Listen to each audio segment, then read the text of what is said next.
नमस्कार दोस्तों। मैं ज्योतिषाचार्य एडी शास्त्री और आपके अपने YouTube चैनल नक्षत्र एस्ट्रो वर्ल्ड में मैं आप सभी का सादर अभिवादन करता हूं। दोस्तों, आज एक विशेष चर्चा करेंगे शनिदेव की साढ़े साथी को लेकर और मकर राशि वाले जातकों को लेकर। मकर राशि वाले जातकों के लिए शनिदेव की साढ़े साथी चल रही है।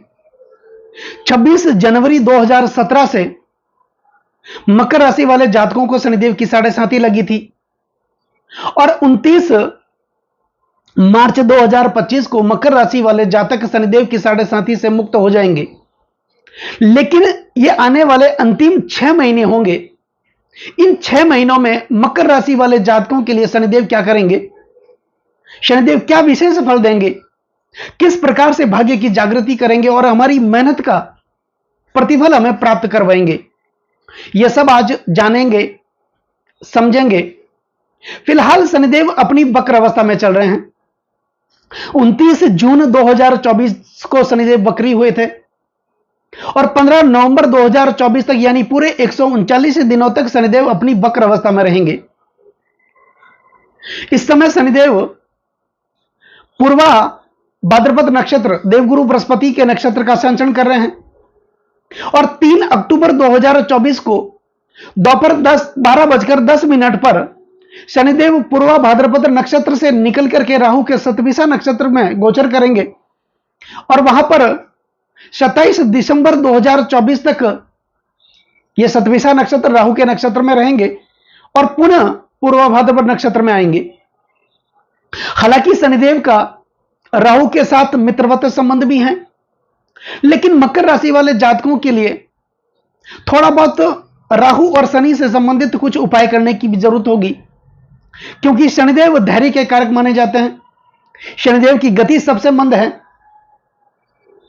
और राहु हमारे जीवन में अचानक से घटनाओं को घटित करने का कार्य करते हैं। तो जब शनिदेव राहु के शतभिषा नक्षत्र का संचरण करेंगे तो उस स्थिति में थोड़ा बहुत आपको उपाय करने की जरूरत भी होगी। लेकिन मकर राशि वाले जातकों के लिए शनिदेव धन, कुटुंब और वाणी के भाव द्वितीय भाव में अपनी मूल त्रिकोण राशि सबसे प्रिय राशि कुंभ राशि में विराजमान है। इसीलिए तो महर्षि पराशर कहते हैं, धने से धन के जातो धनवान गर्व श्वेत। ऐसा जातक महाधनी होता है, धनवान होता है, कुटुंब सुख वाला होता है, जबान का पक्का होता है, आर्थिक स्थिति से परिपूर्ण होता है और समृद्धिवान होता है। अब यह स्थिति निर्भर करती है जन्मकालीन ग्रहों की स्थिति पर, कि यदि जन्म कुंडली में शनिदेव की स्थिति मजबूत होगी, शनिदेव अगर उच्चस्थ होंगे, मित्र क्षेत्रीय होंगे, अपने वर्गोत्तम में बली होंगे, तो इस स्थिति में शनिदेव भाग्य में जागृति करेंगे मकर राशि वाले जातकों के लिए, जब ये द्वितीय भाव में विराजमान होंगे। लेकिन इसके अतिरिक्त शनिदेव अगर जन्म कुंडली में नीचस्थ होंगे, शत्रु क्षेत्रीय होंगे, अस्तगत होंगे, पाप प्रभाव में होंगे, पाप ग्रहों से पीड़ित होंगे, उस स्थिति में शनिदेव का इतना शुभ फल देखने को नहीं मिलेगा। तो यह जन्म कुंडली पर निर्भर करता है कि जन्म कुंडली में शनिदेव की स्थिति किस प्रकार है। दोस्तों, अब बात कर रहे हैं शनिदेव की साढ़े साथी को लेकर। तो शनिदेव की साढ़े साथी मकर राशि वाले जातकों के लिए चल रही है। 29 मार्च 2025 को मकर राशि वाले जातक शनि की साढ़े साथी से मुक्त हो जाएंगे। लेकिन यह जो समय होगा 6 महीनों का, इसमें शनिदेव विशेष बदलाव देकर के जाएंगे, क्योंकि जाते हुए शनिदेव अच्छे लगते हैं। शनिदेव कर्म के कारक हैं, न्याय के देवता हैं। शनिदेव को कर्म फलदाता कहा जाता है। हमारे कर्मों का लेखा जोखा शनिदेव अपने पास रखते हैं और शनिदेव धैर्य के कारक माने जाते हैं। दोस्तों, धैर्य एक ऐसी सवारी होती है जो अपने सवार को कभी गिरने नहीं देती, न तो किसी के कदमों में गिरने देती है और न ही किसी की नजरों में गिरने देती है। अब शनि की साढ़े साथी और ढैया यह समय समय पर आती क्यों है? व्यक्ति के धैर्य की परीक्षा लेने के लिए, दुनियादारी का अनुभव करवाने के लिए, क्योंकि शनिदेव जांचते हैं, परखते हैं और उसके बाद अपना समय आने पर एक साधारण से कोयले को भी धीरे धीरे हीरे में बदलने का सामर्थ्य शनिदेव अपने पास रखते हैं। तो शनि की साढ़े साथी समय पर आती रहती हैं। हमारे कर्मों का लेखा जोखा शनिदेव अपने पास रखते हैं। दुनियादारी का यह समय समय पर आभास करवाते रहते हैं। हमारे कर्मों का आभास करवाते रहते हैं और कर्मों का प्रतिफल देने के लिए ही शनि की साढ़े साथी समय समय पर यह आती रहती है। दोस्तों, हमारे पूरे जीवन काल में शनि की साढ़े साथी कितनी बार आती है? हमारे पूरे जीवन काल में शनि की साढ़े साथी 3 बार ही आती है लगभग। और प्रथम साढ़े साथी हमारी बचपन में आती है, द्वितीय साढ़े साथी युवावस्था में आती है और तीसरी साढ़े साथी वृद्धावस्था में आती है। प्रथम साढ़े साथी का संपूर्ण प्रभाव हमारे माता पिता पर देखने को मिलता है। द्वितीय साढ़े साथी का प्रभाव हमारी आर्थिक स्थिति पर पड़ता है, हमारे व्यवसाय पर पड़ता है, हमारे रोजगार पर पड़ता है, हमारे पारिवारिक जीवन पर पड़ता है और तीसरी साढ़े साथी का संपूर्ण प्रभाव हमारे स्वास्थ्य पर पड़ता है। तो ऐसे में मकर राशि वाले जातकों के लिए शनिदेव धन, कुटुंब और वाणी के भाव में विराजमान है। अपनी सबसे प्रिय राशि कुंभ राशि में विराजमान है और शनि की साढ़े साथी तो चल ही रही थी। शनिदेव ने आपके धैर्य की परीक्षा ली होगी, शनिदेव ने आपको जांचा होगा, परखा होगा, क्योंकि शनिदेव करते ही हैं। शनिदेव जांचते हैं, परखते हैं और उसके बाद अपना समय आने पर एक साधारण से कोयले को भी धीरे धीरे हीरे में बदलने का काम शनिदेव करते हैं। लेकिन जाते हुए, क्योंकि शनि की साढ़े साथी अंतिम चरण पर है, जाती हुई साढ़े साथी और जाते हुए शनिदेव हमेशा अच्छे लगते हैं। दोस्तों, एक समय की बात है जब शनिदेव और मां लक्ष्मी में बहस हुई कि हम दोनों में से बड़ा कौन है। अब वो बहस करते करते भगवान विष्णु के पास पहुंचे और भगवान विष्णु से कहा कि भगवान आप हमें बताओ कि हम दोनों में से बड़ा कौन है। अब वो तो भगवान विष्णु है, किनको नाराज करें? शनिदेव को नाराज कर नहीं सकते और मां लक्ष्मी उनकी पत्नी थी। तो उन्होंने एक सुंदर युक्ति सोची और दोनों से कहा कि सामने जो बरगद का वृक्ष है, मेरा सबसे प्रिय वृक्ष, आप दोनों जाओ और उस वृक्ष से एक पत्ता तोड़ करके लाओ, तब तक मैं इस परिणाम तक पहुंचता हूं कि आप दोनों में से बड़ा कौन है। दोनों गए, पत्ता तोड़ करके वापस लेके आए और आकर के कहा कि आप हमें बताएं हम दोनों में से बड़ा कौन है। तो भगवान विष्णु ने बहुत ही सुंदर उत्तर दिया कि मां लक्ष्मी, जब आप जा रही थी, सॉरी शनिदेव, जब आप जा रहे थे आप अत्यंत सुंदर लग रहे थे और लक्ष्मी जी जब आप आ रही थी अत्यंत सुंदर लग रही थी। तो जाते हुए शनिदेव हमेशा अच्छे लगते हैं और शनि की साढ़े साथी का अंतिम चरण है। जाते हुए ये कुछ न कुछ मकर राशि वाले जातकों को परिणाम देकर के जाएंगे।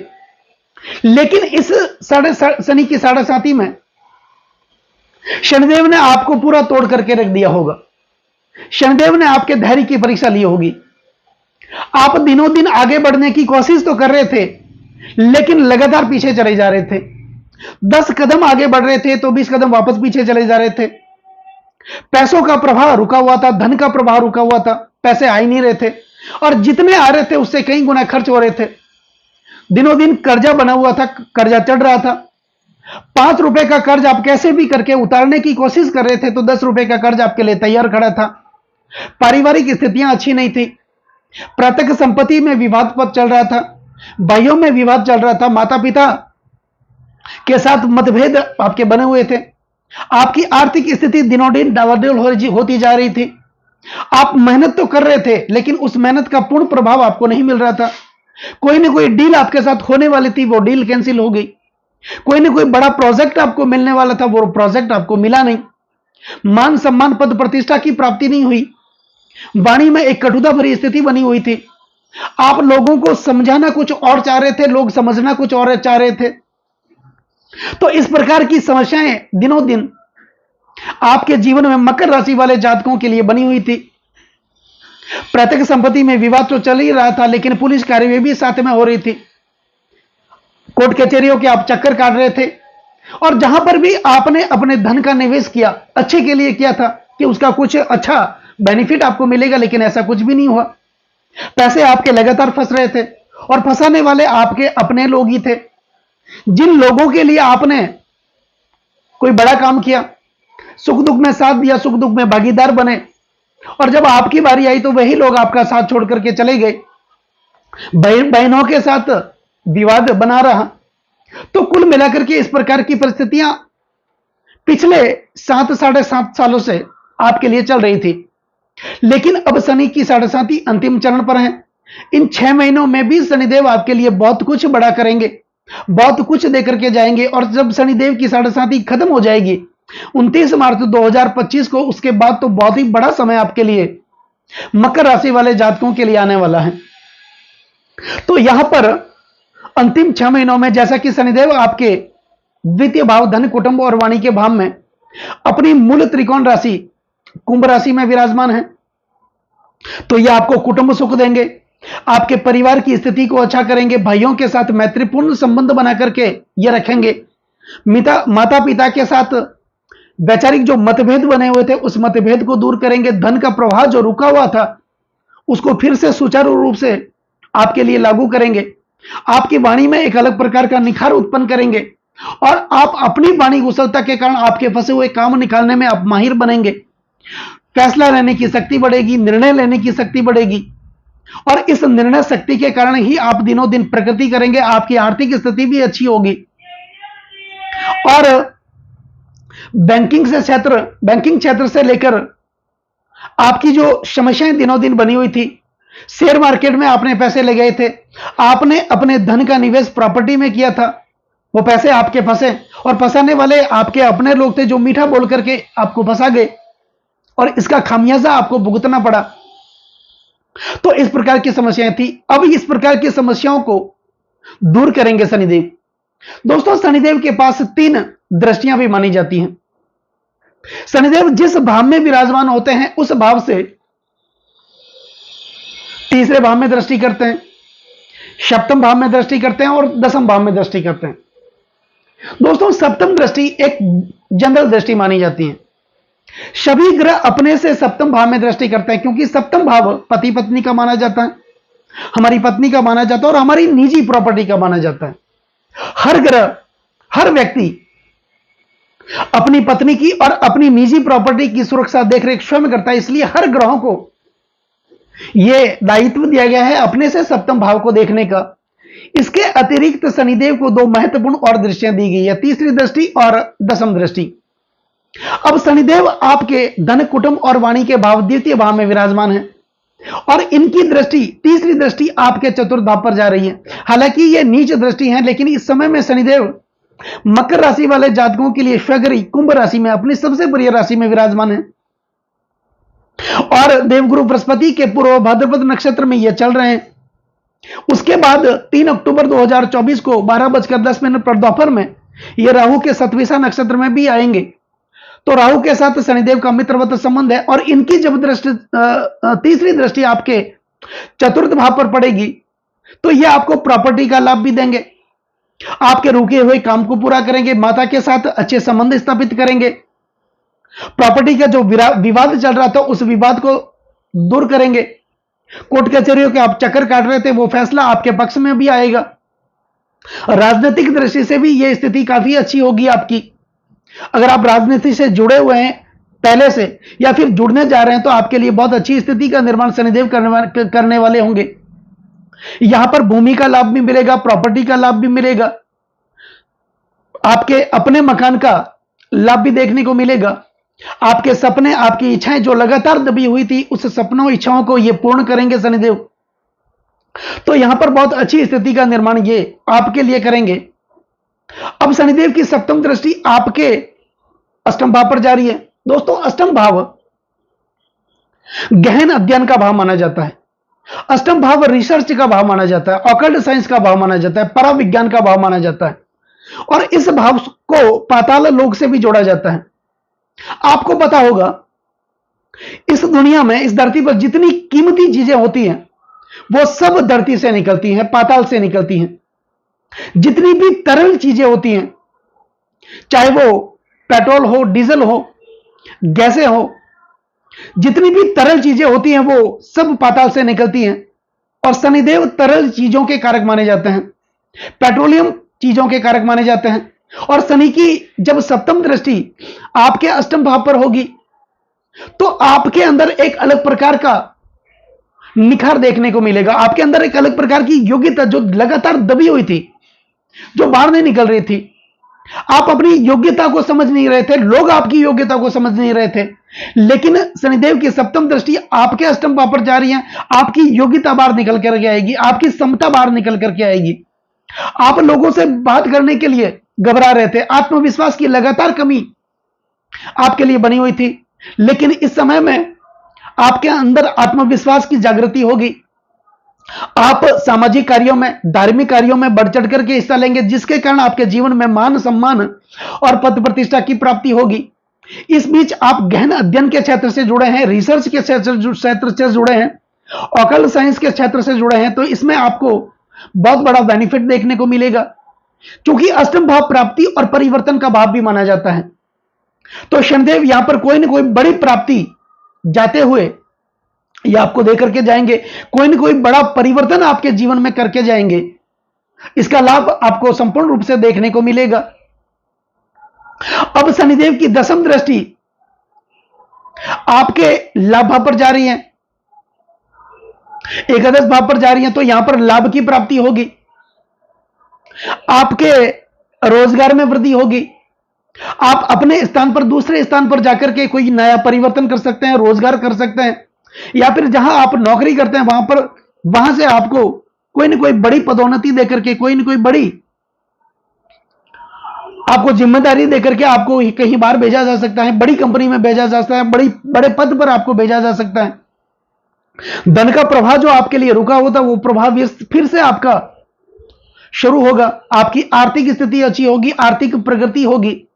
तो कुल मिलाकर के ये जो अंतिम 6 महीने होंगे मकर राशि वाले जातकों के लिए, इस समय में शनिदेव आपके लिए बहुत बड़े भाग्य का निर्माण करने वाले होंगे, क्योंकि आपने दुख तो बहुत देख लिया, मृत्यु तुल्य कष्टों का सामना कर लिया, क्योंकि शनिदेव ने इस प्रकार की समस्याएं आपको दी होगी। ये जो 7.5 आपको चल रही थी, आपके माता पिता के स्वास्थ्य को लेकर आप चिंतित थे, बच्चों के स्वास्थ्य को लेकर आप चिंतित थे, बच्चों के एजुकेशन को लेकर आप चिंतित थे, बच्चों की सगाई को लेकर, उनके विवाह को लेकर आप चिंतित थे। इस प्रकार की समस्याएं दूर करेंगे। आप अगर अपने बच्चों को हायर एजुकेशन के लिए अगर बाहर भेजना चाहते हैं, तो ये आने वाले 6 महीने आपके लिए बहुत बढ़िया होंगे, और आपके बच्चों में भी एक अलग प्रकार का आत्मविश्वास देखने को मिलेगा, एक अलग प्रकार की निर्णय शक्ति देखने को मिलेगी। तो काफी बड़ा समय ये आने वाला है आपके लिए, मकर राशि वाले जातकों के लिए। अब कुछ उपाय करने की जरूरत होगी। शनिदेव को और भी ज्यादा प्रसन्न करने के लिए आपको कुछ उपाय करने की भी जरूरत होगी। तो शनिदेव को प्रसन्न करने के लिए सबसे पहले आप भगवान शिव की आराधना करें, क्योंकि शनिदेव भगवान शिव के परम उपासक माने जाते हैं, और जिनके ऊपर भगवान शिव की कृपा हो जाती है उसके ऊपर शनिदेव की कृपा हो जाती है। शनिदेव साक्षात काल के स्वरूप माने जाते हैं, और महादेव त्रिकालदर्शी हैं, तो इनकी आराधना करने से शनिदेव की कृपा भी बनी रहेगी। शनि के पौराणिक मंत्रों का नियमित उच्चारण करें, शनि के गायत्री मंत्रों का, बीज मंत्रों का निरंतर आप उच्चारण करते रहें। ओम प्राम प्रीम प्रोस शनै नमः, इस मंत्र का आप नियमित उच्चारण करते रहें। शनि गायत्री मंत्र ओम कृष्णा गाय विद्महे रवि पुत्र धीमहि तनो शनि प्रचोदयात, इस मंत्र का आप नियमित उच्चारण करते रहें। शनि बीज मंत्र ओम नीला जन्म समाभासम रवि पुत्रम यमागर्जम छाया मार्तंड संभूतम तम नमामि शनैश्वरम, इस मंत्र का आप नियमित उच्चारण करते रहें। काले वस्त्रों का दान करें, काली कंबल का दान करें, और शनि से संबंधित वस्तुओं का नियमित आप दान करते रहें। काले तिल, उड़द, लोहे की कोई भी छोटी सी वस्तु और एक कोयला डाल करके उसकी एक पोतली बना ले, काले वस्त्र में बांध करके, और शनिवार के दिन संध्या काल के समय अपने सर के ऊपर 11 बार घुमा करके आप या तो शनि मंदिर में रख के आ जाएं, या फिर बहते हुए जल में आप प्रवाहित करें, या फिर किसी जरूरतमंद को आप दान कर दें, यह आप जरूर करें। और एक अचूक उपाय आपके लिए, पीपल का वृक्ष, यह शनिदेव का सबसे प्रिय वृक्ष माना जाता है।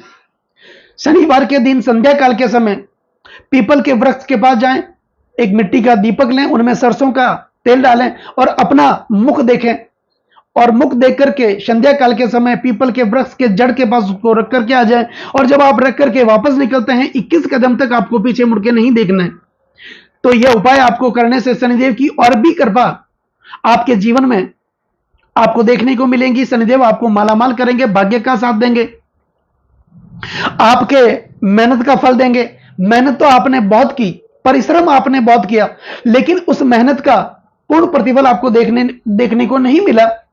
लेकिन यहां पर शनिदेव की 7.5 अंतिम चरण पर है आने वाले 6 महीनों में, और उसके बाद भी जब शनि की 7.5 समाप्त हो जाएगी तो मकर राशि वाले जातकों के लिए शनिदेव बहुत कुछ अच्छा करेंगे, भाग्य का साथ भी देंगे।